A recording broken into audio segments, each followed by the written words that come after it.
Breaking news చూస్తున్నాం.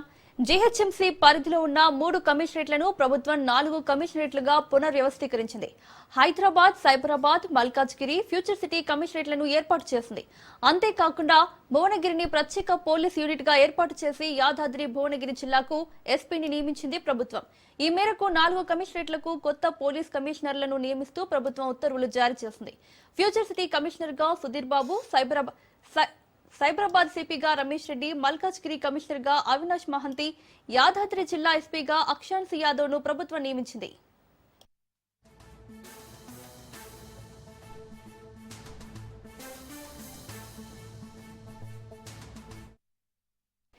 Hyderabad commissionerate పరిధిలోకి assembly, secretariat, Begumpet, Shamshabad airport, Budvel high court లాంటి కీలక ప్రాంతాలు రానున్నాయి.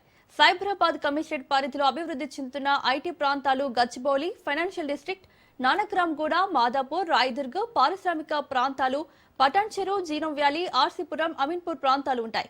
మల్కాజ్గిరి కమిషనరేట్ రాచకొండ కమిషనరేట్ ను పునర్వ్యవస్థీకరించి మల్కాజ్గిరి పేరుతో కొత్త కమిషనరేట్ ఏర్పాటు చేసింది. దీని పరిధిలోకి కీసర, షామీర్పేట, కుత్బుల్లాపూర్, కోంపల్లి తదితర ప్రాంతాలు వస్తాయి. ఫ్యూచర్ సిటీ కోసం కొత్త కమిషనరేట్ ను ఏర్పాటు చేసి చేవెళ్ల, మొయినాబాద్, శంకర్పల్లి, మహేశ్వరం, ఇబ్రహీంపట్నం తదితర ప్రాంతాలు ఫ్యూచర్ సిటీ కమిషనరేట్ పరిధిలోకి చేర్చింది. ఇదే అంశానికి సంబంధించి మరిన్ని అప్డేట్స్ మా ప్రతినిధి సునీల్ లైవ్ లో అందిస్తారు. సునీల్. ఎస్ మౌనిక, మొత్తం మీద తెలంగాణ రాష్ట్ర ప్రభుత్వము కీలక నిర్ణయం తీసుకుందని చెప్పవచ్చు. ఎందుకంటే హైదరాబాద్ నగరంలో ఇప్పటికే 2 రంగారెడ్డి జిల్లా తీసుకున్నట్లయితే, హైదరాబాద్ జిల్లా తీసుకున్నట్లయితే ఈ 2 జిల్లాల పరిధిలో దాదాపు 3 కమిషనరేట్ ప్రస్తుతం అయితే కొనసాగుతున్నాయి. ఒకటి రాచకొండ పోలీస్ కమిషనర్, అదేవిధంగా సైబరాబాద్ పోలీస్ కమిషనరేట్తో పాటు హైదరాబాద్ పోలీస్ కమిషనరేట్, ఈ 3 కమిషనరేట్ల పరిధిలో ఇప్పుడున్నటువంటి రాష్ట్ర ప్రభుత్వము ఈ 3 కమిషనరేట్ పరిధిలో మరొక కమిషనరేట్ అంటే మొత్తం 4 కమిషనరేట్ని విస్తరించడం ఇందులో ప్రధానంగా ఫ్యూచర్ సిటీ, తెలంగాణ రాష్ట్ర ప్రభుత్వం ఎంతో ప్రతిష్టాత్మకంగా నిర్వహిస్తున్నటువంటి ఫ్యూచర్ సిటీని కూడా సపరేట్ కమిషనరేట్ గా రూపొందించాలని రాష్ట్ర ప్రభుత్వం నిర్ణయం తీసుకుంది. కాబట్టి ఇందులో భాగంగానే రాచకొండ కమిషనరేట్ పరిధి అంటే దేశంలోనే అతిపెద్ద కమిషనరేట్ గా రాచకొండ కమిషనరేట్ ఉంది. కానీ రాచకొండ కమిషనరేట్ ని 2 భాగాలుగా చేశారు. ఇప్పుడు ఒకటి మల్కాజ్గిరి కమిషనరేట్ గా, మరోవైపు ఫ్యూచర్ సిటీ కమిషనరేట్ గా, అంటే మొత్తం 4 కమిషనరేట్లు హైదరాబాద్, రంగారెడ్డి ఈ 2 జిల్లాల పరిధిలో ఉంటాయి. ఇందులో భాగంగానే కొన్ని ప్రాంతాలని, అంటే ఇటీవల కాలంలో ఇప్పుడు మనం చూడొచ్చు, గతంలో రాచకొండ కమిషనరేట్ పరిధి భువనగిరి, యాదాద్రి వరకు విస్తరించి ఉంది. కానీ ఇప్పుడు Bhuvanagiri, Yadadri separate superintendent of police wing ని ఏర్పాటు చేసి అక్కడ ఒక ఎస్పీ స్థాయి అధికారిని నియమిస్తున్న పరిస్థితి కనబడుతుంది. ఇక ప్రస్తుతం రాచకొండ పోలీస్ కమిషనర్ గా పనిచేస్తున్నటువంటి సుధీర్ బాబుని ప్రస్తుతం ఫ్యూచర్ సిటీ పోలీస్ కమిషనర్ గా బాధ్యతలు తీసుకునే విధంగా రాష్ట్ర ప్రభుత్వం ఇప్పటికే జీవోను కూడా విడుదల చేసింది. దీంతో పాటు ప్రస్తుతము సైబరాబాద్ పోలీస్ కమిషనర్ గా కొనసాగుతున్నటువంటి అవినాష్ మహంతిని మల్కాజ్గిరి, కొత్తగా నిర్మిస్తున్నటువంటి మల్కాజ్గిరి పోలీస్ కమిషనర్ గా బాధ్యతలు స్వీకరించాలని ఇప్పటికే రాష్ట్ర ప్రభుత్వం ఆదేశాలు జారీ చేసింది. మరోవైపు ప్రస్తుతము సైబరాబాద్ పోలీస్ కమిషనర్ గా కొనసాగుతున్న అవినాష్ మహంతి ప్లేస్ లో రమేష్ రెడ్డిని నియమిస్తూ రాష్ట్ర ప్రభుత్వం ఉత్తర్వులు జారీ చేసింది. ఇక ప్రస్తుతం హైదరాబాద్ పోలీస్ కమిషనర్ గా సజ్జనార్ కొనసాగుతున్నారు. మొత్తం 4 కమిషనరేట్ పరిధిలో ఇప్పటి నుంచి పూర్తిగా కార్యక్రమాలు కొనసాగే అవకాశం ఉంది. మరోవైపు పెరుగుతున్న జనాభా దృష్టిలో ఉంచుకొని, శాంతి భద్రతను, నేర నియంత్రణ దృష్టిలో ఉంచుకొని పరిధులు ఎందుకంటే ఇప్పటికే మున్సిపల్ కార్పొరేషన్ మొత్తం కూడా 27 జిహెచ్ఎంసీ అవతల ఉన్నటువంటి మున్సిపల్ కార్పొరేషన్ మొత్తం కూడా ఇప్పటికే జిహెచ్ఎంసీ పరిధిలోకి విలీనం చేస్తూ రాష్ట్ర ప్రభుత్వం జీవో కూడా విడుదల చేసింది. ఇంకా పెరుగుతున్నటువంటి జనాభా దృష్టిలో ఉంచుకొని, పెరుగుతున్నటువంటి విస్తీర్ణం దృష్టిలో ఉంచుకొని ప్రస్తుతం అయితే కమిషనరేట్ల పరిధిని కూడా పూర్తిగా విస్తీర్ణం కూడా రాష్ట్ర ప్రభుత్వం చేయడం జరిగింది. దీంతో పాటు ఆయా కమిషనరేట్ పరిధిలో ఉన్నటువంటి ప్లేసెస్, ప్రాంతాలు ఏదైతే ఇదివరకు శంషాబాద్ ఎయిర్పోర్ట్, సైబరాబాద్ పోలీస్ కమిషనరేట్కి వచ్చింది. కానీ ఇప్పుడు హైదరాబాద్ పోలీస్ కమిషనరేట్ పరిధిలో శంషాబాద్ ఎయిర్పోర్ట్ నుంచి, అదేవిధంగా మనం చూడవచ్చు హైదరాబాద్, లక్డీ కపూల్, ఈ ప్లేసెస్ గతంలో ఉన్నటువంటి ప్లేసెస్ అన్ని కూడా సేమ్ గతంలో ఏ విధంగా ఉన్నాయో దానికి అడిషనల్ గా శంషాబాద్ ఎయిర్పోర్ట్ కూడా హైదరాబాద్ పరిధిలోకి వస్తుంది. దీంతో పాటు ఫ్యూచర్ సిటీకి సంబంధించినటువంటి మహేశ్వరం కావచ్చు, అక్కడ ఉన్నటువంటి ఇబ్రహీంపట్నం కావచ్చు, ఇవన్నీ కూడా ఫ్యూచర్ సిటీకి వస్తుంది. ఇక మల్కాజ్గిరి, ఉప్పల్ కావచ్చు, మల్కాజ్గిరి ప్రాంతం కావచ్చు, ఈసీఎల్ కావచ్చు, కుషాగూడ కావచ్చు, ఇవన్నీ కూడా మల్కాజ్గిరి పోలీస్ కమిషనర్కి వస్తుంది. ఇక సైబరాబాద్ పోలీస్ కమిషనర్కి సంబంధించిన పరిధిలో మొత్తం ఇండస్ట్రీ ఇండస్ట్రియల్ సంబంధించిన ఐటీ ఇండస్ట్రీలకు సంబంధించిన ప్రాంతాలతో పాటు గచ్చిబౌలి, రాయదుర్గం, అదేవిధంగా ఇండస్ట్రియల్ కారిడార్ సంబంధించినటువంటి వీటితో పాటు ఫైనాన్షియల్ డిస్ట్రిక్ట్ సంబంధించిన విషయాలు ప్లేసెస్ కావచ్చు, మరోవైపు పటాన్ చెరువు ఏదైతే పారిశ్రామిక వార్డులకు సంబంధించిన ప్రాంతాలు మొత్తం కూడా సైబరాబాద్ కమిషనరేట్ పరిధిలోకి వస్తుంది. హైదరాబాద్ కమిషనరేట్ పరిధిలో మొత్తం శంషాబాద్ ఎయిర్పోర్ట్ నుంచి మరోవైపు లక్డీ కప్పులు, చార్మినార్, ఓల్డ్ సిటీ ఈ ప్రాంతాలు మొత్తం కూడా యథావిధిగా హైదరాబాద్ పరిధిలోకి వస్తాయి. మొత్తం 4 కమిషనరేట్ పరిధిలో ఇక్కడ నుంచి పరిపాలన కొనసాగే అవకాశం ఉంది. శాంతి భద్రతల నియంత్రణను దృష్టిలో ఉంచుకొని శాంతి భద్రతలను నియంత్రించాలని, మరోవైపు జనాభా ప్రాతిపదికన, మరోవైపు విస్తీర్ణ ప్రాతిపదికన మొత్తం కూడా క్షుణ్ణంగా పరిశీలించిన తర్వాత తెలంగాణ రాష్ట్ర ప్రభుత్వము 4 కమిషనరేట్లు ఉండాలని ఇప్పటికే నియమించింది. ఇక యాదాద్రి, భువనగిరి సంబంధించిన దాంట్లో సపరేట్ సూపరింటెండెంట్ ఆఫ్ పోలీసు నియమించింది. అక్కడ ఒక అధికారి ఉంటారు. ఇక అవి రాచకొండకు సంబంధం లేదు. ఎందుకంటే ఇంతకుముందు అయితే రాచకొండ కమిషనరేట్ పరిధిలోనే యాదాద్రి కావచ్చు, భువనగిరి కావచ్చు, ఆ పరిధులు మొత్తం కూడా రాచకొండ కమిషనరేట్ పరిధిలో ఉండేవి. కానీ ఇప్పుడు యాదాద్రి ప్రాంతాలు కావచ్చు, భువనగిరి ప్రాంతం కావచ్చు, అక్కడ ఉన్నటువంటి చుట్టుపక్కల ఉన్నటువంటి గ్రామాలు మొత్తం కూడా ఆ జిల్లా పరిధిలోకి వస్తాయి. అది కూడా ఎస్పీ అధికారి నేతృత్వంలో అది కొనసాగుతున్నట్టు కూడా రాష్ట్ర ప్రభుత్వం ఇప్పటికే ఆదేశాలు చేసింది. మొత్తం మీద తెలంగాణ రాష్ట్రంలో ఇప్పటికే చాలా ప్లేసెస్లో ఇప్పుడు పెరుగుతున్నటువంటి 4 కమిషనరేట్, 4 నియోజకవర్గాలు, వార్డులు కావచ్చు అన్ని పెరుగుతున్నాయి. కాబట్టి రాబోయేటువంటి ఎన్నికల్లో కూడా ఎమ్మెల్యేల సంఖ్య పెరిగే అవకాశం ఉంది, వార్డుల సంఖ్య పెరిగే అవకాశం ఉంది, మున్సిపల్ కార్పొరేషన్ల సంఖ్య పెరిగే అవకాశం ఉంది, మరోవైపు కార్పొరేషన్లు పెరిగే అవకాశం ఉంది. కాబట్టి దీనికి అనుగుణంగానే రాష్ట్ర ప్రభుత్వము అన్ని విధాలుగా ప్రణాళికను సిద్ధం చేసి 4 కమిషన్లు కూడా రూపొందించడం జరిగింది. Mounika. Right Sunil, thank you. Micro finance సంస్థల వేధింపులతో అనేక ఇబ్బందులు ఎదుర్కొంటున్నామని బాధితులు ఆవేదన వ్యక్తం చేస్తున్నారు. అధికారులు మైక్రో ఫైనాన్స్ సంస్థలపై చర్యలు తీసుకుని తమను ఆదుకోవాలని బాధితులు కోరుతున్నారు. మైక్రో ఫైనాన్స్ బాధితులతో మరింత సమాచారం మా మంచిర్యాల జిల్లా ప్రతినిధి అరుణ్ కుమార్ అందిస్తారు. మంచిర్యాల జిల్లాలో మైక్రో ఫైనాన్స్ల ఆగడాలు రోజు రోజుకు మితిమీరిపోతాయి. 5 స్టార్ మైక్రో ఫైనాన్స్ ద్వారా కూడా ఇబ్బంది పడ్డటువంటి కుటుంబాలు కూడా జిల్లా కలెక్టర్ని గడిచి కూడా తమకు గొడవ అయితే వినిపించింది. అనేక ఇబ్బందులకు గురి చేస్తూ ఉన్నారు. తమను గ్రామాలలో ఇళ్లలోకి వచ్చి కూడా వస్తువులు కూడా ఎత్తుకెళ్తా ఉన్నారంటూ కూడా జిల్లా కలెక్టర్కి అయితే ఫిర్యాదు చేసినటువంటి పరిస్థితి అయితే ఉన్నది. దీనికి సంబంధించి మన దగ్గర కొంతమంది 5 స్టార్ ఫైనాన్స్కి సంబంధించి 5 స్టార్ మైక్రో ఫైనాన్స్ సంబంధించినటువంటి బాధితులు ఉన్నారు. నిజంగా వీళ్ళ బాధ ఏందనే విషయాన్ని తెలుసుకునే ప్రయత్నం చేద్దాం. చెప్పండి, అవి ఏం జరిగింది, మీరు ఎప్పుడు ఫైనాన్స్ తీసుకున్నారు, ఎందుకు మిమ్మల్ని వాళ్ళు ఇబ్బంది చేస్తున్నారు? నేను కొండేటి రజిత నా పేరు. మా ఆయన చనిపోయిండు. మేము 4,50,000 5 స్టార్లో తీసుకున్నాం. ఆయన చనిపోయినాక వీళ్ళు చేసిన గొడవకి ఆయన తెల్లారి చనిపోయినాక కూడా ఒక 3 నెలల దాకా నా దగ్గరికి రాలేరు. మాఫీ చేస్తామని చెప్పారు. నా దగ్గర 2 సార్లు లోన్ డబ్బులు తీసుకున్నారు. ఒక్క కిస్తీ కట్టమ్మ లోన్ మాఫీ చేస్తానని చెప్పి లోన్ డబ్బులు తీసుకున్నారు. ఈ డెట్ రిపోర్ట్ నార్మల్ వస్తే నేను ఖచ్చితంగా చేపిస్తా అని చెప్పి చేపించారు. ఇప్పుడు ఇంటికి వచ్చి బాగా నైట్ చూస్తలేరు, పగలు చూస్తలేరు. నైట్ మొన్న 10ంటికి వచ్చి లొల్లి వేసి నా కొడుకులది ల్యాప్టాప్ పట్టుకొని వెళ్ళిపోయినరు. ఇక నాకు 3 కొడుకులు సార్. నాకు ఇబ్బంది అవుతుంది మస్తు కట్టడానికి కూడా. నాకు ఎవ్వరు లేరు సార్, మాకు దిక్కు కూడా ఎవ్వరు లేరు. వాళ్ళు చేసే టార్చర్ భరించలేకపోతాను సార్ నేను. అంటే అప్పుడు ఏంది అసలు, అప్పుడు ఏం చెప్పారు మీకు? నిజంగా కూడా ఫైనాన్స్ అంటే దానికి సిస్టమ్ ఉంటుంది, అంటే ఇంతవరకు వడ్డీలు తీసుకుంటాము ఇట్లా అని చెప్తారు. కానీ తర్వాత ఎట్లా చేస్తూ ఉన్నారు, అసలు పరిస్థితి ఏంది? ఫస్ట్ ₹2 వడ్డీ రూపాయి ఇచ్చాను సార్. 4,50,000కి ఇప్పుడు 8 సంవత్సరాలు కట్టమంటారు. మేము ఇప్పుడు దగ్గర 20 నెలలు కట్టినా ఇంకా 60 సంవత్సరాలు కట్టమంటారు సార్. ఇప్పుడు నేను చనిపోయిన ఉన్నాయిననే లేడు, కట్టటైననే. అట్లా కూడా చెప్పినా సార్, మీకు దండం పెడతా సార్, నా పిల్లల్ని పట్టుకొని నేను తినుడే కష్టం ఉన్నది అది ఇది అంటే కూడా ఇంటలేరు సార్ నా మాట. ఇప్పుడు మీ ఇల్లు కూడా వీళ్ళంతా కూడా ఏదైతే ఎవరైతే ఫైనాన్స్ ఇస్తారో దానికి సంబంధించి కూడా మీకు సంబంధించిన ఆస్తులను కూడా మార్టిగేజ్ చేసుకుంటారు. అట్లా మీకు సంబంధించి మీ ఇల్లు ఏమైనా అటువంటిది ఏమైనా చేసుకున్నారా? చేసుకోలేదు సార్, కానీ నా కొడుకుల మీకు లొల్లికేస్తారు. మీ అమ్మని ఏం చేయాలని అది చేస్తానని చెప్పి బెదిరిస్తాను సార్ నన్ను కూడా. లేకుంటే నీ ఇల్లు జప్తు చేస్తాం, నువ్వు ఎవరికి చెప్పుకో, నువ్వు ఎక్కడికి పోయినా నేను అడగదు, నేను లాయర్ నోటీస్ పంపిస్తా, నాకు అందరు తెలుసు, ఆడదాని నువ్వేం చేస్తావు అని చెప్పి నా పిల్లల్ని కూడా ఎటు దొరుకుతా అటే తిడతారు సార్. నువ్వేందిరా చదువుకునేది, నీ వయసు ఏంది, నీదేంది, నువ్వు చేసి తీసుకున్నప్పుడు తెలియదారా మీకు, అది ఇది అని మాట్లాడతారు సార్. ఆడామని కూడా ఎత్తలేదు సార్. ఒక లంజ అని తప్ప అన్ని టార్చర్లు పెడతారు నన్ను. నీకు భర్త లేకుంటేంది ఉంటేంది, ఎక్కడికి వెళ్ళి అన్నది తెచ్చి కట్టు అని చెప్పి నాతో మాట్లాడుతున్నారు. ఏం కావాలనుకుంటామా సార్? నాకు న్యాయం చేపియండి సార్, నాకు ఇప్పుడు మాపి వేపియండి సార్. నాకు ఎవరు ఎక్కడికి రమ్మంటే అక్కడికి వస్తాను నేను. కానీ నా వల్ల అయితేలే సార్, ఈ పిల్లల్ని పట్టుకొని ఉండుడే కష్టం ఉన్నది.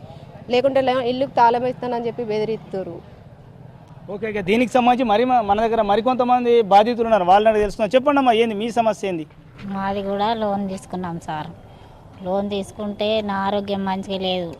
లివరు గడ్డ అయింది, గుండె చుట్టూ నీరు వచ్చింది. నా కొడుకు ఆడ ఈడ అప్పు చేసి నాకే బెడ్కు కట్టిండు. డబ్బులు హాస్పిటల్నే ఖర్చు అయినాయి. మళ్ళీ ఆయన 2 నెలలు కూడా కట్టుకుంటూనే పోతే మళ్ళీ ఈ నెల వచ్చి కూడా ఖచ్చితంగా కావాలి, మా జాబులు పోతాయి, మాకు ఖచ్చితంగా ఇచ్చుడు కావాలి, లేకుంటే బాగా గొడవ చేస్తామని పొద్దున ఒకరు వస్తారు, సాయంత్రం ఒకరు వస్తారు సార్. మార్చి వస్తారు.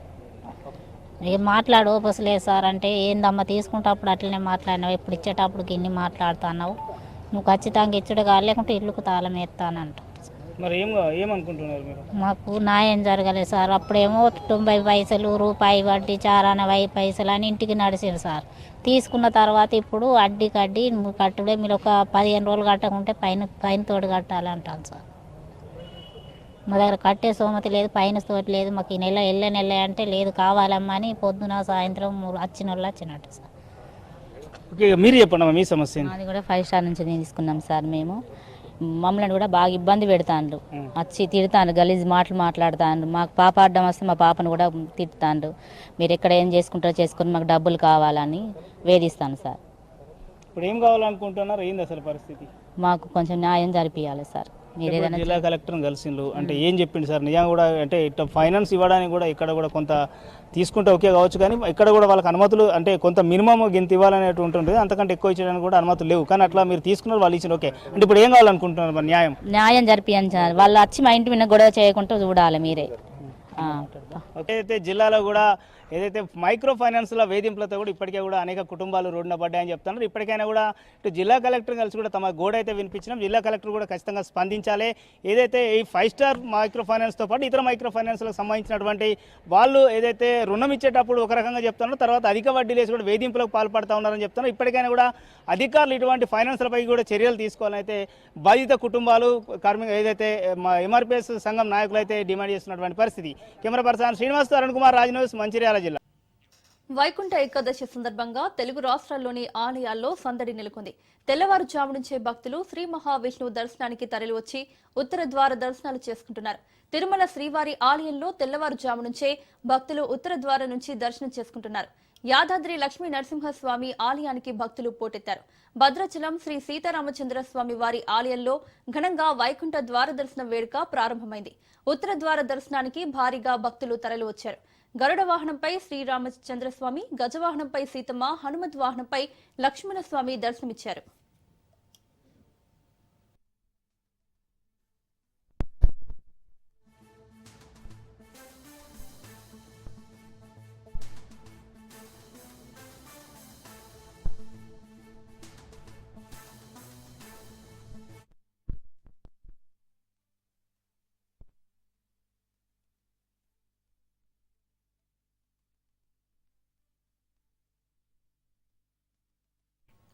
వైకుంఠ ఏకాదశి సందర్భంగా తెలుగు రాష్ట్రాల్లోని ఆలయాల్లో సందడి నెలకొంది.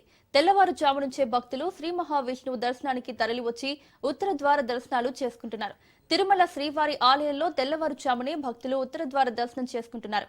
యాదాద్రి లక్ష్మీ నరసింహస్వామి ఆలయానికి భక్తులు పోటెత్తారు. భద్రాచలం శ్రీ సీతారామచంద్ర స్వామి వారి ఆలయంలో ఘనంగా వైకుంఠ ద్వార దర్శనం వేడుక ప్రారంభమైంది. ఉత్తర ద్వార దర్శనానికి భారీగా భక్తులు తరలివచ్చారు. గరుడ వాహనంపై శ్రీరామచంద్రస్వామి, గజవాహనంపై సీతమ్మ, హనుమత్ వాహనంపై లక్ష్మణస్వామి దర్శనమిచ్చారు.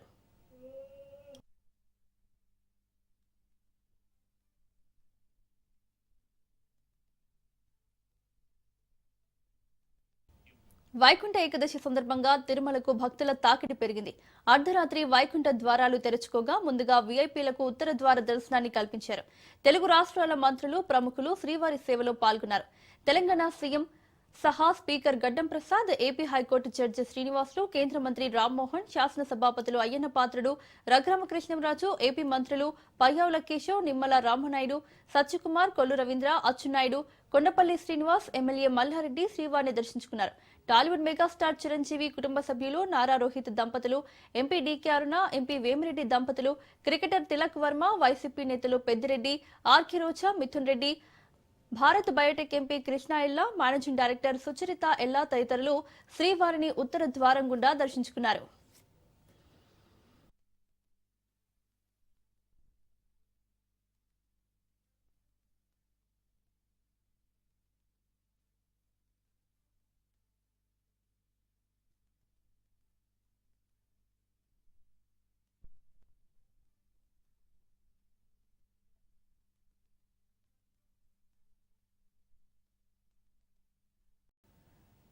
వైకుంఠ ఏకాదశిని పురస్కరించుకుని తిరుపతి జిల్లాలోని వైష్ణవ దేవాలయాలు భక్తులతో కిక్కిరిసిపోతున్నాయి.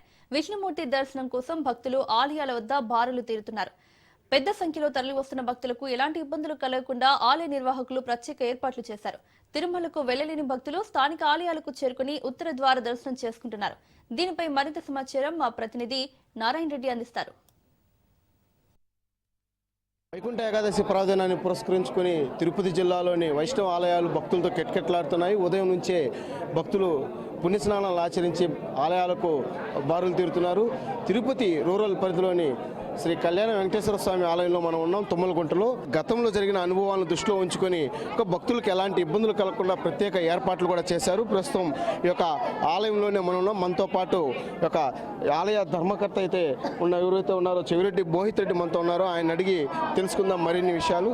సార్ చెప్పండి, అంటే ఈ యొక్క వైకుంఠ ఏకాదశి పర్వదినాన్ని పురస్కరించుకొని ఎలాంటి ఏర్పాట్లు చేశారు ఈ యొక్క కళ్యాణ వెంకటేశ్వర స్వామి ఆలయంలో?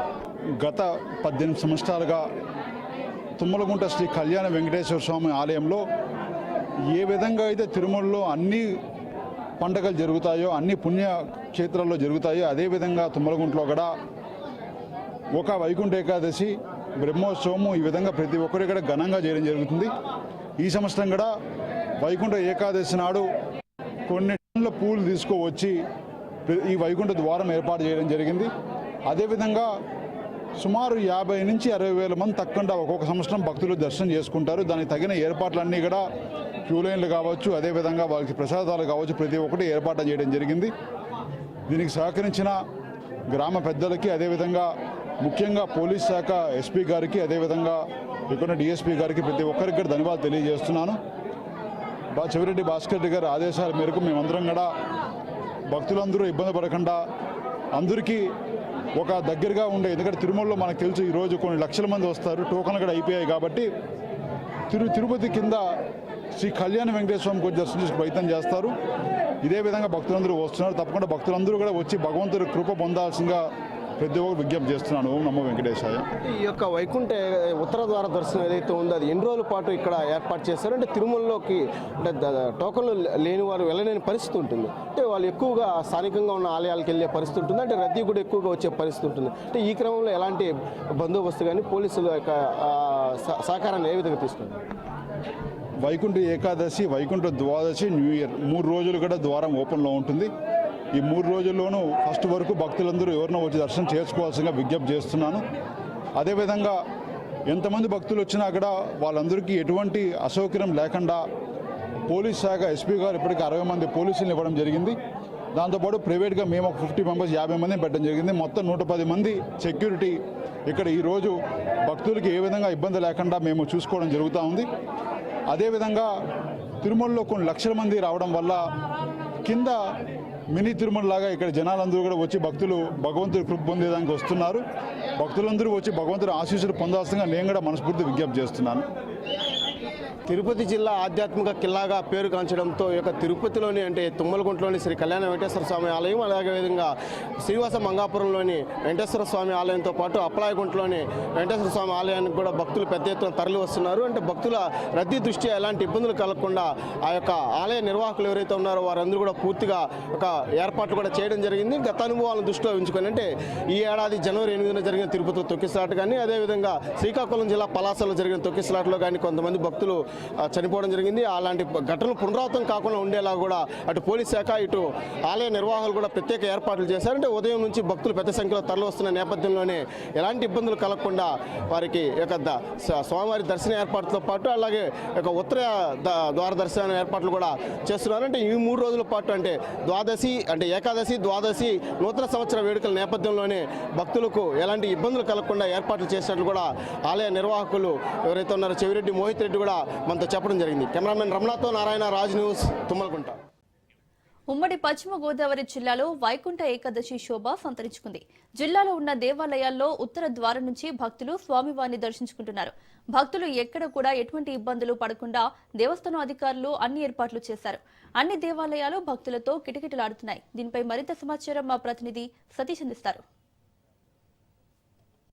ఉమ్మడి పశ్చిమ గోదావరి జిల్లాలో ఇక్కడ అంటే ఈ రోజు ముక్కోటి ఏకాదశి సందర్భంగా ప్రతి దేవాలయాల్లో కూడా జనాలు అయితే పోటెత్తున్నారని చెప్పవచ్చు.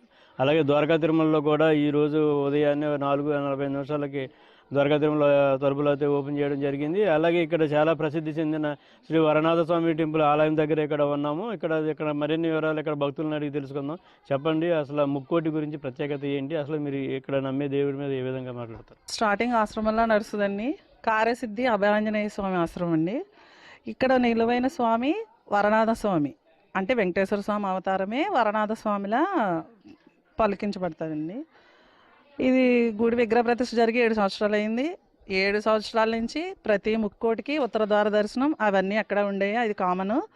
దానికి తగ్గట్టుగానే మేము ముక్కోటి ఏకాదశి రోజున ప్రత్యేకించి 10 సంవత్సరాల లోపు పిల్లలతోటి ఆవునీతి కావిళ్ళని తీసుకొచ్చి స్వామివారికి ఆవుని అభిషేకం చేస్తారండి. దాదాపుగా 200 కేజీల పైన ఆవునేతితో అభిషేకాలు జరుగుతాయండి ఇక్కడ. ఇంకా ప్రసిద్ధి అని అంటే 7 శనివారాలు ఎవరన్నా అంటే మన కోరికను బట్టి 7 శనివారాలు 7 శ్రీ ప్రదక్షిణలు చేయాలి. అంటే యాక్చువల్గా 7 ప్రదక్షిణలు అందులో చేస్తారు, అది వేరు. కాకపోతే ఇక్కడ శ్రీ ప్రదక్షిణ అని ఒక ప్రసిద్ధి చెందిందండి. ఒక్కొక్క శనివారం 7 శ్రీ ప్రదక్షిణలు చేసి 7 శనివారాలు చేసిన తర్వాత శ్రవణ నక్షత్రం ఒకటి జరుగుతుందండి. శ్రవణ నక్షత్రం ఏంటంటే స్వామివారికి తులాభారం వేసిన తాంబూలమే వచ్చిన జనాలందరికీ పంచుతారు. 7 శనివారాలు పూర్తి అయిపోయిన తర్వాత ఎవరైతే శ్రవణ నక్షత్రం రోజున తాంబూలం తీసుకుని ఇంటి దగ్గర పెట్టుకుంటారో వాళ్ళ కోరికలు తప్పకుండా నెరవేరుతాయని ప్రసిద్ధండి. ఇక్కడ ప్రసిద్ధి గురించి మీరు చెప్పండి. ఇక్కడ దసరా, ఉగాది మాకు ప్రత్యేకమైన ఈవెంట్లు అండి. దసరాకు కూడా చాలా 10 రోజులు కూడా స్వామివారికి కూడా మేము మా దీక్ష కూడా తీసుకున్నామండి. ఈ సంవత్సరం చాలా బాగా జరుగుతాయి. ఉగాదికి కూడా అండి 56 రకాల నివేదన ఎక్కడ ఉండదండి. 56 రకాల నివేదన స్వామివారికి నివేదన చేసి అవి ప్రసాదంగా మళ్ళీ వచ్చిన భక్తులకే పంచిస్తామండి. దసరాలో ఏంటంటే స్వామివారిని 10 రోజులు చందనాలంకరణలో స్వామివారు మనకు దర్శనం ఇస్తారండి. ఆ చందనాన్ని 10 రోజులు దర్శనం అయిపోయిన తర్వాత మళ్ళీ ఆ స్వామివారి చందనాన్ని వచ్చిన భక్తులు ప్రతి ఒక్కరికి పంచిపెడతారండి. పెద్దలు ఉంటారు కదండి మనకి, ఆ పెద్దలకి మోక్షాన్ని ఇవ్వడం కోసమని ఆ పువ్వులన్నింటినీ స్వామివారికి మనం ఎంత దగ్గర చేస్తే వాళ్ళందరికీ మోక్షం వస్తుందని మా గురువుగారు మాకు చెప్పారండి. మేము అదే చెప్తున్నాం. కానీ ఇక్కడ ఏంటంటే ప్రసిద్ధి, ఇక్కడికి వచ్చి ఆయన స్వయంభూ అండి. వాళ్ళు ఏమనుకుంటారంటే శిల అనుకుని చాలామంది ఓన్లీ విగ్రహ ప్రతిష్ఠ చేశారు కదా అనుకుంటారు. కానీ మాకు స్వామివారు చేసిన నిదర్శనాలు అన్నీ కూడా స్వయంభుతోనే సమానం అండి. ప్రతి శనివారము ఆదివారం నెలకి 15 రోజులు నిత్యాన్నదానం జరుగుతుందండి. నిత్యాన్నదానం 15 రోజులు కంపల్సరీ జరుగుతుందండి. ఆదివారం ఏమో గురుకులం స్టార్ట్ అయిందండి. ఇక్కడ గురువుగారు మెడిటేషను, యోగా క్లాసు, పిల్లలకి ఏంటంటే మార్షల్ ఆర్ట్స్ ఇవన్నీ కూడా నేర్పిస్తారండి. ఇక్కడ ఏంటంటే ఇది గుడి ప్రాంగణం కింద కాదండి, ఆశ్రమం కింద హిందూ మత ప్రచార కేంద్రం కింద మారాలని మా గురువుగారి సంకల్పం అండి. ఇదేంటంటే హెడ్ క్వార్టర్స్ అవ్వాలండి. ఎప్పటికైనా సరే హిందూ ధర్మ పరిరక్షణ సమితికి హెడ్ క్వార్టర్స్ అవ్వాలండి. దాని నిమిత్తం మాత్రమే మా గురువుగారు పనిచేస్తున్నారండి. ఆయన వెనకాల మేమందరం వర్క్ చేస్తున్నామండి సార్. ఇది ఇక్కడ విషయం అయితే శ్రీ వరనాథ స్వామి టెంపుల్ ఆలయంలో ముక్కోటి సందర్భంగా భక్తులు చాలామంది వస్తూ ఉంటారు. అలాగే ఇక్కడ ఇంచుమించు 150 నుంచి 200 కేజీల వరకు ఆవు నెయ్యితో ఇక్కడ అయితే ఇప్పుడు అభిషేకం అన్నది ఇప్పుడు జరుగుతూ ఉంటుంది. అలాగే ముక్కోటి మొత్తం 450 నుంచి 550 కేజీల వరకు పువ్వులతో అయితే అలంకరణ కూడా ఇక్కడ స్వామివారికి ఇప్పుడు జరుగుతుంది. ఇది ఇక్కడ తాజా విషయం అయితే. మరిన్ని ఇక్కడ కెమెరా పర్సన్ దుర్గాప్రసాద్, సతీష్, రాజు న్యూస్, ముక్కాముల నుంచి. ఏలూరు జిల్లా ద్వారకా తిరుమలలో ఘనంగా ముక్కోటి ఏకాదశి వేడుకలు జరుగుతున్నాయి. ఉత్తర ద్వారం గుండా భక్తులు స్వామివారిని దర్శించుకుంటున్నారు. క్యూ లైన్లన్నీ భక్తులతో పూర్తిగా నిండిపోయాయి. వీఐపీ టికెట్లు తీసుకున్న భక్తులకు ప్రత్యేక దర్శనం క్యూ లైన్లు ఏర్పాటు చేశారు. క్యూ లైన్లో తోపులాటలు జరగకుండా అధికారులు ప్రత్యేక చర్యలు తీసుకుంటున్నారు. సుమారు 50,000 మంది భక్తులు ఉత్తర ద్వార దర్శనానికి వస్తారని ఆలయ అధికారులు అంచనా వేస్తున్నారు. భక్తులకు కావలసిన అన్ని సౌకర్యాలు ఏర్పాటు చేశారు అధికారులు.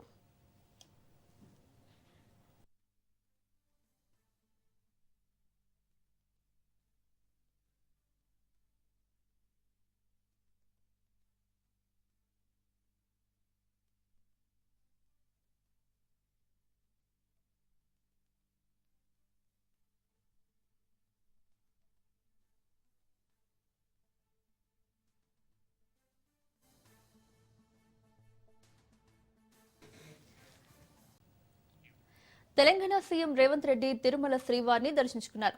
తిరుమలలో వైకుంఠ ద్వార దర్శనాలు తెల్లవారుజాము నుంచి ప్రారంభమయ్యాయి. సీఎం రేవంత్ రెడ్డి ఉత్తర ద్వారం గుండా కుటుంబ సమేతంగా స్వామివారిని దర్శించుకున్నారు. అంతకుముందు ముఖ్యమంత్రికి టీటీడీ చైర్మన్ బీఆర్ నాయుడు ఘన స్వాగతం పలికారు.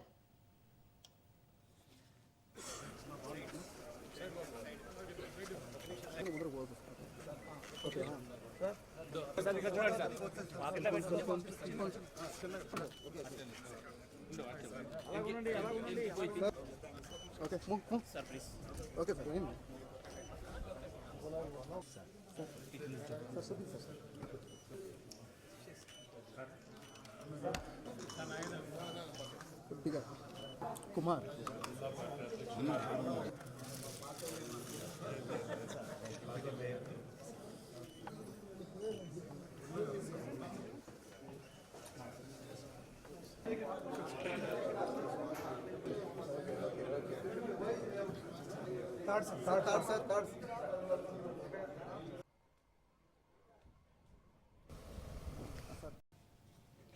ముక్కోటి ఏకాదశి పర్వదిన సందర్భంగా ప్రముఖ పుణ్యక్షేత్రాలు భక్తులతో కిటకిటలాడాయి.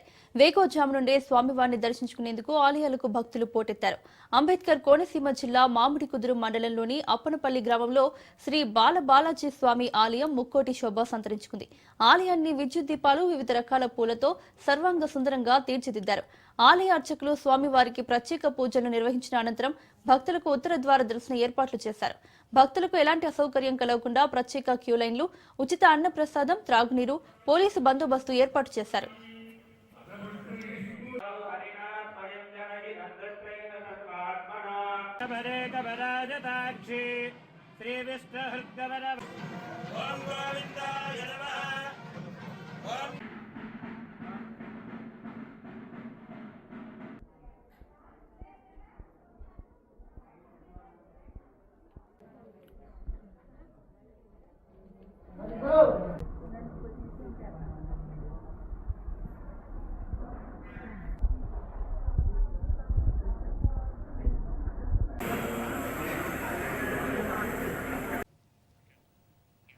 అంబేద్కర్ కోనసీమ జిల్లా ముమ్మిడివరం నియోజకవర్గంలో వైకుంఠ ఏకాదశి వేడుకలు ఘనంగా జరుగుతున్నాయి.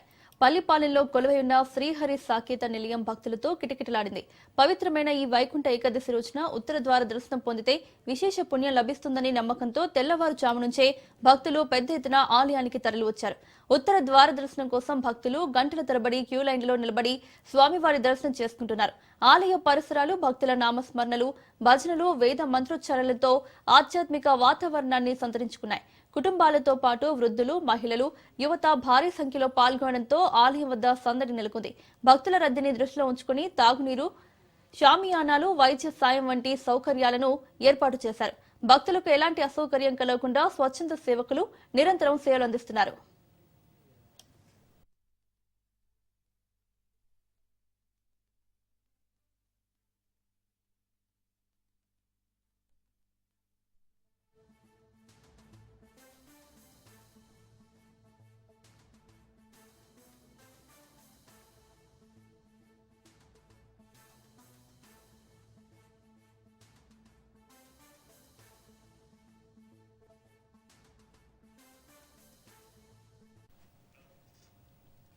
Welcome back.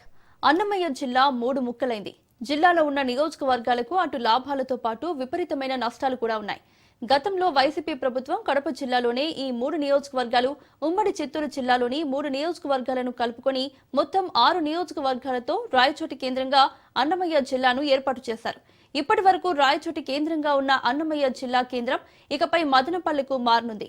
మదనపల్లెను కొత్త జిల్లాగా ప్రకటించినప్పటికీ ప్రజల ఆకాంక్షల మేరకు ఆ జిల్లాకు అన్నమయ్య జిల్లా అనే పేరునే కొనసాగించాలని కేబినెట్ నిర్ణయించింది.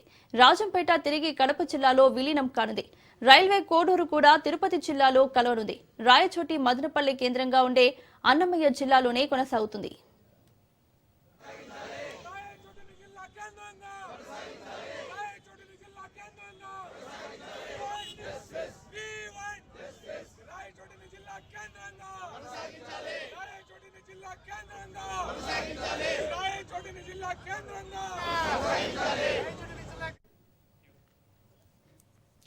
జిల్లా కేంద్రంగా ఉన్న హోదాను రాయచోటి కోల్పోవడంపై స్థానికులు ఆగ్రహం వ్యక్తం చేస్తున్నారు.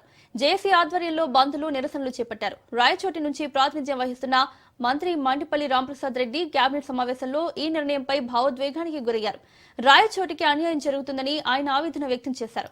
తమ ప్రభుత్వం శాస్త్రీయంగా జిల్లాను ఏర్పాటు చేస్తే ప్రస్తుత ప్రభుత్వం రాజకీయ ప్రయోజనాల కోసం జిల్లాలను ముక్కలు చేస్తోందని వైసీపీ నేతలు విమర్శిస్తున్నారు. ఒకప్పుడు జిల్లా కేంద్రంగా ఉన్న ప్రాంతాన్ని ఇప్పుడు వేరే జిల్లాలో కలిపేయడం వల్ల అభివృద్ధి కుంటుపడుతుందని మేధావులు అభిప్రాయపడుతున్నారు.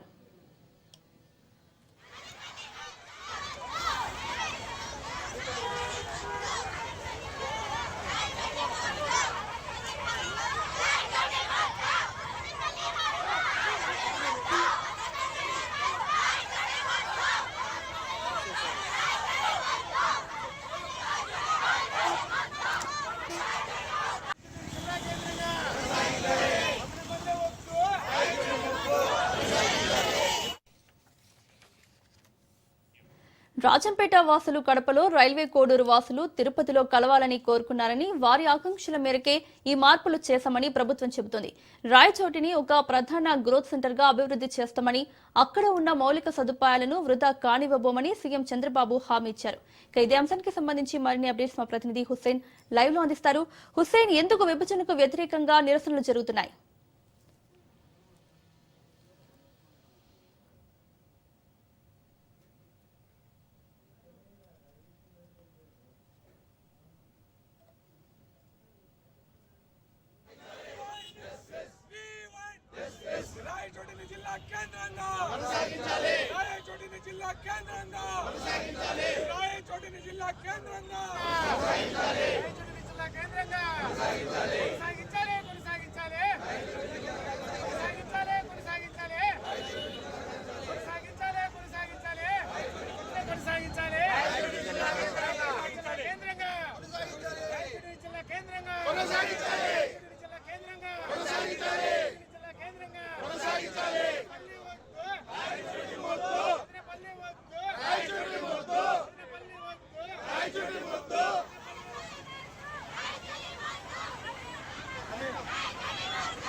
రాజంపేట వాసులు కడపలో, రైల్వే కోడూరు వాసులు తిరుపతిలో కలవాలని కోరుకున్నారని, వారి ఆకాంక్షల మేరకే ఈ మార్పులు చేస్తామని ప్రభుత్వం చెబుతోంది. రాయచోటిని ఒక ప్రధాన గ్రోత్ సెంటర్ గా అభివృద్ధి చేస్తామని, అక్కడ ఉన్న మౌలిక సదుపాయాలను వృధా కానివ్వబోమని సీఎం చంద్రబాబు హామీ ఇచ్చారు. ఇదే అంశానికి సంబంధించి మరిన్ని అప్డేట్స్ మా ప్రతినిధి హుస్సేన్ లైవ్ లో అందిస్తారు. హుస్సేన్, విభజనలకు వ్యతిరేకంగా ఎందుకు నిరసనలు జరుగుతున్నాయి?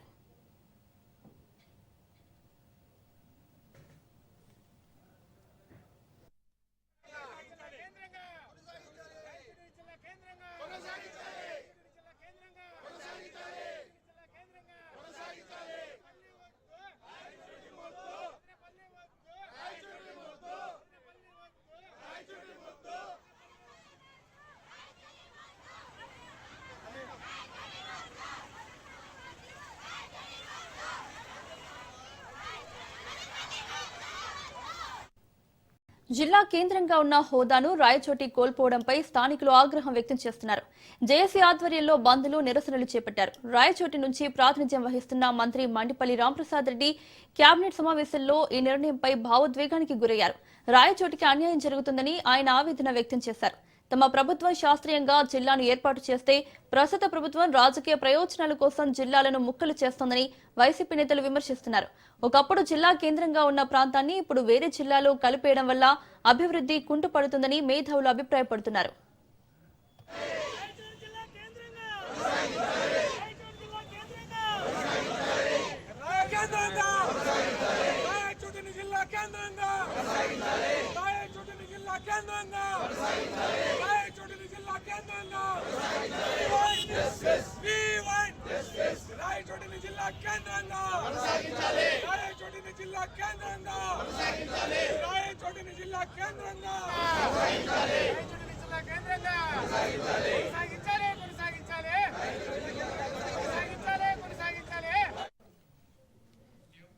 ఇదే అంశానికి సంబంధించి మరిన్ని అప్డేట్స్ మా ప్రతినిధి నారాయణ రెడ్డి అందిస్తారు. నారాయణ రెడ్డి, పరిపాలనా సౌలభ్యం కోసం, పరిపాలనా వికేంద్రీకరణ కోసం కొత్త జిల్లాల పునర్వ్యవస్థీకరణకు రాష్ట్ర ప్రభుత్వం శ్రీకారం చుట్టింది. అంటే గతంలో వైసీపీ ప్రభుత్వం 13 జిల్లాలను 26 జిల్లాలుగా చేయడం జరిగింది. కూటమి ప్రభుత్వం అధికారంలోకి వచ్చిన తర్వాత ఏదైతే ఆ యొక్క సందర్భంగా ఏర్పడిన జిల్లాల్లోని కొన్ని నియోజకవర్గాలలో ప్రజల అభిప్రాయ సేకరణలో భాగంగా గత నెల 27వ తేదీన పునర్విభజనకు సంబంధించిన అభిప్రాయ సేకరణ కూడా చేపట్టడం జరిగింది. గత నెల 27వ తేదీన కూడా నోటిఫికేషన్ ఇవ్వడం కూడా జరిగింది. ఇందులో భాగంగానే ప్రజల నుంచి వచ్చిన అభిప్రాయ సేకరణలో భాగంగా ప్రస్తుతం ఉన్న 26 జిల్లాలతో పాటు మరో 2 జిల్లాలను అదనంగా కలుపుతూ రాష్ట్ర ప్రభుత్వం నిన్న కేబినెట్ కూడా నిర్ణయం తీసుకోవడం జరిగింది. ఇందులో భాగంగానే అంటే తిరుపతి జిల్లాకు సంబంధించి నెల్లూరు జిల్లాలో భాగంగా ఉన్న గూడూరును తీసుకొచ్చి తిరుపతి జిల్లాలో కలపడం వల్ల ఆ యొక్క గూడూరు యొక్క అక్కడ ఉన్న ప్రజలు తిరుపతి జిల్లాకి రాకపోకలు సాగించడానికి పరిపాలన సౌలభ్యం కోసం చేర్పించినప్పటికీ అయితే దూరం ఎక్కువ కావడంతో వారు గూడూరు నుంచి తిరుపతి జిల్లా నుంచి గూడూరును వేరు చేయాలని చెప్పి కూడా మమ్మల్ని తిరిగి నెల్లూరు జిల్లాలోనే విలీనం చేయాలని చెప్పి కూడా పెద్ద ఎత్తున డిమాండ్ వినిపించడం జరిగింది. ఈ మేరకు రాష్ట్ర ప్రభుత్వం గూడూరును తిరిగి నెల్లూరులో కలపడం జరిగింది. అదేవిధంగా కడప జిల్లాలోని రాజంపేటను తీసుకొచ్చి అన్నమయ్య జిల్లాలో కలిపారు. అయితే అక్కడి ప్రాంత ప్రజలు కూడా వారి యొక్క మనోభావాలను గౌరవిస్తూ రాజంపేటను తిరిగి కడప జిల్లాలో కలిపారు. అదేవిధంగా అన్నమయ్య జిల్లాలో జిల్లా కేంద్రంగా ఉన్న రాయచోటిని కూడా ఏదైతే రాజంపేటను తిరిగి అన్నమయ్య జిల్లాలో నుంచి కడప జిల్లాకు కలిపారు. రాజంపేటకు తర్వాత ఏదైతే ఇప్పుడు అన్నమయ్య జిల్లాలో ఉన్న రాయచోటిని జిల్లా కేంద్రంగా ఉన్న రాయచోటిని తీసేసి ఆ ప్రాంతంలో మదనపల్లిని కూడా ఏర్పాటు చేయడం జరిగింది. మదనపల్లిని జిల్లా కేంద్రంగా ప్రత్యేక జిల్లాగా చేస్తామని చెప్పి ప్రభుత్వం మొదట చెప్పినప్పటికీ ప్రజల అభిప్రాయాలను, ఆకాంక్షలను, వాళ్ళ అభ్యర్థులను, అభిలాషను పరిగణలోకి తీసుకున్న రాష్ట్ర ప్రభుత్వం ఈ నిర్ణయం తీసుకున్నట్టుగా తెలుస్తుంది. అంటే ప్రధానంగా తిరుపతి, నెల్లూరు, అన్నమయ్య జిల్లాల్లో కూడా స్వల్ప మార్పులు కూడా చేయడం జరిగింది. అంటే గూడూరును నెల్లూరు జిల్లాలో కలిపారు. అదేవిధంగా ఏదైతే ఈ యొక్క తిరుపతి జిల్లాలో గూడూరు తొలగించడం వల్ల ఆ ప్రాంతం ఖాళీ కావడంతో రైల్వే కోడును కూడా తిరుపతిలో కలపడం జరిగింది.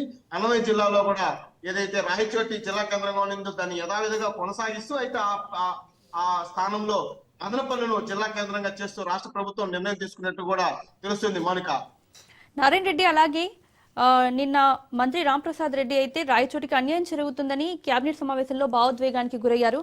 అయినా కూడా ప్రభుత్వ నిర్ణయం మారదా? మండపల్లి రాంప్రసాద్ ఏదైతే రాయచోటికి ప్రాతినిధ్యం వహిస్తున్నాడో తనకు ప్రజల అభిలాషతో పాటు రాజకీయ ప్రయోజనాల కంటే తనకు ప్రజల అభిలాషే నాకు ముఖ్యమని చెప్పి కూడా చెప్పారు. అదేవిధంగా పార్టీ ప్రయోజనాలు అవసరమో ప్రజల ప్రయోజనాలు కూడా అవసరమని రెండు కళ్ళుగా భావిస్తానని చెప్పి ఆయన చెప్పడం జరిగింది. ఇదే విషయాన్ని కూడా రాష్ట్ర ముఖ్యమంత్రి దృష్టికి కూడా తీసుకెళ్లారు.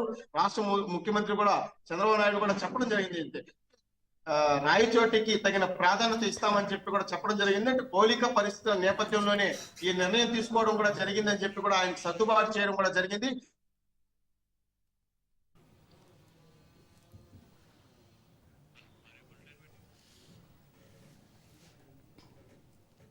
దీనిపై కూడా రాయచోటి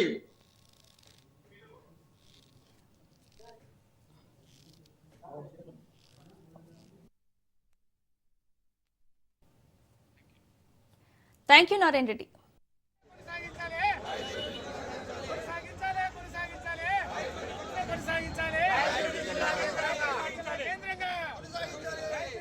కేంద్రంగా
అన్నమయ్య జిల్లా 3 ముక్కలైంది. జిల్లాలో ఉన్న నియోజకవర్గాలకు అటు లాభాలతో పాటు విపరీతమైన నష్టాలు కూడా ఉన్నాయి. గతంలో వైసీపీ ప్రభుత్వం కడప జిల్లాలోనే ఈ 3 నియోజకవర్గాలు, ఉమ్మడి చిత్తూరు జిల్లాలోని 3 నియోజకవర్గాలను కలుపుకొని మొత్తం 6 నియోజకవర్గాలతో రాయచోటి కేంద్రంగా అన్నమయ్య జిల్లాను ఏర్పాటు చేశారు. ఇప్పటి వరకు రాయచోటి కేంద్రంగా ఉన్న అన్నమయ్య జిల్లా కేంద్రం ఇకపై మదనపల్లెకు మారనుంది. మదనపల్లెను కొత్త జిల్లాగా ప్రకటించినప్పటికీ ప్రజల ఆకాంక్షల మేరకు ఆ జిల్లాకు అన్నమయ్య జిల్లా అనే పేరునే కొనసాగించాలని కేబినెట్ నిర్ణయించింది. రాజంపేట తిరిగి కడప జిల్లాలో విలీనం కానుంది. రైల్వే కోడూరు కూడా తిరుపతి జిల్లాలో కలవనుంది. రాయచోటి మదనపల్లె కేంద్రంగా ఉండే అన్నమయ్య జిల్లాలోనే కొనసాగుతుంది.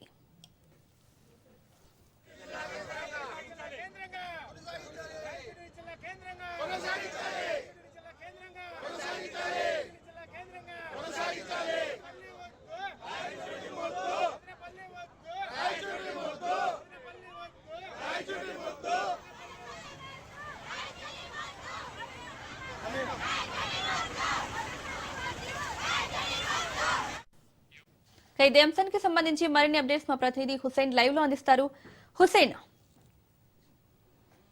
మౌనిక, ఉమ్మడి కడప జిల్లా దాదాపు 4 ఏళ్లుగా అపసోపాలు పడుతుందని చెప్పుకోవచ్చు.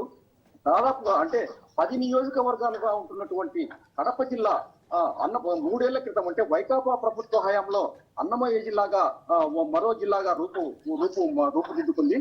ఈ అన్నమయ్య జిల్లాలో కడప జిల్లా నుంచి 3 నియోజకవర్గాలు, తర్వాత ఉమ్మడి చిత్తూరు నుంచి మరో 3 నియోజకవర్గాలతో మొత్తం 6 నియోజకవర్గాలతో అన్నమయ్య జిల్లా ఏర్పడడం జరిగింది. అయితే అన్నమయ్య జిల్లా కేంద్రంగా రాయచోటి జిల్లా కేంద్రం కావడంతోనే అన్ని రకాల ఇబ్బందులు ఎదుర్కొన్న ఇప్పుడు ప్రస్తుతము ఎదురయ్యేటువంటి అన్ని పరిస్థితులకు దారితీసిందని చెప్పుకోవచ్చు. వాస్తవంగా అన్నమయ్య పురిటిగడ్డ అయినటువంటి రాజంపేటను కాకుండా ఆనాటి ప్రభుత్వ పాలకులు రాయచోటికి జిల్లా కేంద్రాన్ని తరలించడంతోనే అసలు సమస్య వచ్చి పడింది. అయితే ప్రస్తుతము కూటమి ప్రభుత్వం అధికారంలోకి వచ్చిన తర్వాత మరోసారి ఈ జిల్లాల పునర్విభజనపై అభిప్రాయ సేకరణ, తర్వాత అక్కడ ఉన్నటువంటి సెంటిమెంట్లు, ప్రాంతీయ తత్వాలతో పోల్చుకుంటూ మరోసారి ఈ విభజనకు తెరలేపింది. ఈ నేపథ్యంలోనే మదనపల్లె జిల్లా కొత్తగా తెరపైకి వచ్చింది. ఈ మదనపల్లె జిల్లా రావడంతోనే అన్నమయ్య జిల్లాకు పూర్తిగా సంక్షోభం ఏర్పడిందని చెప్పుకోవచ్చు. అయితే ఈ సందర్భంలోనే రాజంపేటలో తీవ్రమైనటువంటి ఉద్రిక్త పరిస్థితులు నెలకొన్నాయి. ఈ ఉద్రిక్త పరిస్థితులు ఎంతవరకు చేరుకున్నాయంటే దాదాపుగా రాయచోటిని కాదని రాజంపేటకు జిల్లా కేంద్రం మార్చాలని కూడా చెప్పడం జరిగింది. అలాగే రైల్వే కోడూరు వాసులు సైతం అన్నమయ్య జిల్లాను రాజంపేటకు తరలించాలని కూడా వాళ్ళు కూడా డిమాండ్ చేస్తూ వచ్చారు. ఈ ఆందోళన దాదాపుగా 1 రోజుల నుంచి కొనసాగుతూ వస్తుంది. ఈ ఆందోళనలో భాగంగానే రాష్ట్ర ప్రభుత్వం అంటే ఈ ఆందోళనలు ఎంతవరకు చేరుకున్నాయంటే రాష్ట్ర ప్రభుత్వానికి సెగలాగా ఒక రకమైనటువంటి సెగలాగా ఏర్పడ్డాయి. దీంతో ప్రభుత్వము దిగిరాక తప్పలేదు. 3 నియోజకవర్గాలుగా ఉంటున్నటువంటి అన్నమయ్య జిల్లాను అటు రైల్వే కోడూరును తిరుపతిలో, రాజంపేటను కడపలో, రాయచోటిని మదనపల్లెలో కలిపితే సరిపోతుందనేటువంటి ఉద్దేశంతో నిన్న జరిగినటువంటి కేబినెట్ మీటింగ్ లో ఈ విధమైనటువంటి కార్యక్రమానికి ఒడిగట్టింది మౌనిక. హుసేన్, అయితే ఈ విభజన అనేది ప్రజల ప్రయోజనం కోసమేనా లేక ప్రజా ప్రతినిధుల ముద్ర వేసుకోవడం కోసమా? వాస్తవానికి చెప్పుకోవాలనుకుంటే కనుక తిరుపతి జిల్లాలో రైల్వే కోడూరు కలవడం ఆ ప్రాంత వాసులకు అది దాదాపుగా అంటే ఆ ప్రాంత వాసుల చిరకాల వాంఛగా చెప్పుకోవచ్చు. ఎందుకంటే రైల్వే కోడూరు తిరుపతికి అతి దగ్గరగా ఉంటున్నటువంటి ప్రాంతం. అంటే తిరుపతి బార్డర్ కు కేవలం 18 కిలోమీటర్ల దూరంలోనే ఈ రైల్వే కోడూరు ప్రాంతం ఉంటుంది. అదే విధంగా రైల్వే కోడూరు వాసులు రాయచోటి అంటే అన్నమయ్య జిల్లా కేంద్రంగా ఉంటున్నటువంటి రాయచోటికి వెళ్ళాలంటే దాదాపుగా 110 కిలోమీటర్లు అంటే 2 ఘాట్లు దాటుకొని 110 కిలోమీటర్లు దాటుకొని వెళ్లాల్సి ఉంటుంది. అయితే ఈ రకమైనటువంటి ప్రయాణ ఇబ్బందితో పాటు అక్కడ అంటే రాయచోటి మారుమూల ప్రాంతం కాబట్టి అక్కడ రైల్వే వసతి కానీ అంటే రైల్వే ప్రయాణానికి అనుకూలంగా కానీ తర్వాత ఎయిర్పోర్ట్ కు చేరుకోవాలనేటువంటి విషయం కానీ అక్కడ ఎలాంటి సౌకర్యాలు లేవు. తిరుపతి అతి దగ్గరగా ఉండడంతో రైల్వే కోడూరు తిరుపతిలోకి చేరడము శుభసూచకమని కూడా నిన్నటి రోజు రైల్వే కోడూరు వాసులు పెద్ద ఎత్తున అపరాధం చేసుకున్నారు. మౌనిక, హుసేన్, అలాగే ప్రజలు మాత్రం ప్రభుత్వ నిర్ణయాన్ని అయితే వ్యతిరేకిస్తున్నారు, ఆందోళనలు చేస్తున్నారు, నిరసనలు చేపడుతున్నారు. అయినా కూడా ప్రభుత్వ నిర్ణయం మారదా? వాస్తవానికి ఇప్పటికే రాష్ట్ర ప్రభుత్వం కావచ్చు, తర్వాత నిన్న ముఖ్యమంత్రి చంద్రబాబు నేతృత్వంలో జరిగినటువంటి కేబినెట్ సమావేశం కావచ్చు, ఈ సమావేశంలో పూర్తిగా అన్ని నిర్ణయాలు కూడా తీసుకోవడం జరిగింది. ఈ నిర్ణయాల ప్రకారము అంటే రేపటి రోజు అవకాశం ఉంది. ఈ నెల 27వ తేదీన ఒక కొత్త గెజెట్ కూడా రూపొందించింది రాష్ట్ర ప్రభుత్వము. తిరిగి మళ్ళీ జిల్లాల పునర్విభజన తర్వాత సర్దుబాట్లు ఈ క్రమంలో మరోమారు గెజెట్ వ్యవహారాన్ని రేపటి రోజున ఫైనల్ చేసేటువంటి అవకాశం ఉంది. ఈ గెజెట్ ప్రకారము రాష్ట్ర ప్రభుత్వము ఎలాంటి అంటే నిన్నటి రోజు తీసుకున్నటువంటి నిర్ణయాలకు ఎలాంటి మార్పు ఉండకపోవచ్చు. ఈ మార్పు ఉండకపోవడంతో పాటు పూర్తిగా అంటే ఇప్పుడు రాజంపేట కడపలోకి రావడము, కోడూరు చిత్తూరులోకి వెళ్ళిపోవడము, రాయచోటి మదనపల్లికి వెళ్ళడంతో కేవలము ఒక్క రాయచోటి వాసులు మాత్రమే తీవ్రమైనటువంటి ఇబ్బందులు ఎదుర్కోవాల్సినటువంటి పరిస్థితి ఉంది. ఎందుకంటే రాయచోటి ఇంతకాలము జిల్లా హోదాలో ఉండింది. అయితే ఇప్పుడు ఆ జిల్లా కేంద్రం నుంచి మరో జిల్లాలోకి వెళ్ళిపోవడం అనేది అక్కడ వారిని చాలా బాధించేటువంటి, అలాగే మంత్రి అక్కడ ఉన్నటువంటి మంత్రికి కూడా ఇది అడకత్తెరలో పొగ చెక్కలా మారేటువంటి సమస్యగా చెప్పుకోవచ్చు. Monika. Right Hussain, thank you.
Annamayya జిల్లా మూడు ముక్కలైంది. జిల్లాలో ఉన్న నియోజకవర్గాలకు అటు లాభాలతో పాటు విపరీతమైన నష్టాలు కూడా ఉన్నాయి. గతంలో వైసీపీ ప్రభుత్వం కడప జిల్లాలోనే ఈ 3 నియోజకవర్గాలు, ఉమ్మడి చిత్తూరు జిల్లాలోని 3 నియోజకవర్గాలను కలుపుకొని మొత్తం 6 నియోజకవర్గాలతో రాయచోటి కేంద్రంగా అన్నమయ్య జిల్లాను ఏర్పాటు చేశారు. ఇప్పటి వరకు రాయచోటి కేంద్రంగా ఉన్న అన్నమయ్య జిల్లా కేంద్రం ఇకపై మదనపల్లెకు మారనుంది. మదనపల్లెను కొత్త జిల్లాగా ప్రకటించినప్పటికీ ప్రజల ఆకాంక్షల మేరకు ఆ జిల్లాకు అన్నమయ్య జిల్లా అనే పేరునే కొనసాగించాలని కేబినెట్ నిర్ణయించింది. రాజంపేట తిరిగి కడప జిల్లాలో విలీనం కానుంది. రైల్వే కోడూరు కూడా తిరుపతి జిల్లాలో కలవనుంది. రాయచోటి మదనపల్లె కేంద్రంగా ఉండే అన్నమయ్య జిల్లాలోనే కొనసాగుతుంది. జిల్లా కేంద్రంగా